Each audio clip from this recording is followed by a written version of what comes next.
manifestations of the Spirit exist for you to build a church. You can't build God's church without the Spirit of God. You can't build God's church with your own personal desires.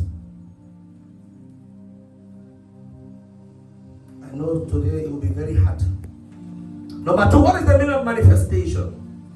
Using our thoughts, feelings, and belief to bring something to our physical reality. Using our thoughts, feelings, and beliefs to bring something to our physical reality. Ladies and gentlemen, when the thoughts of a man are corrupted, when the thoughts of a woman are corrupted, you can't bring what God has given to you into your reality. The Bible says, having been renewed in the spirit of your mind. What does the Bible tell you? It tells you the state of your mind determines what manifests in your life. The state of your mind determines what manifests upon your life.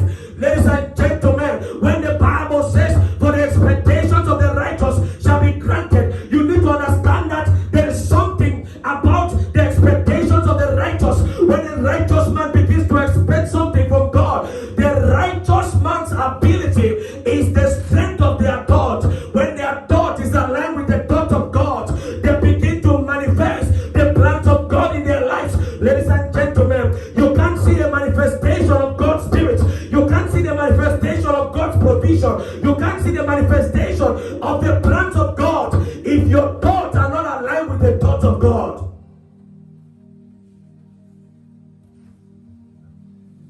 Are your thoughts aligned with the thoughts of God?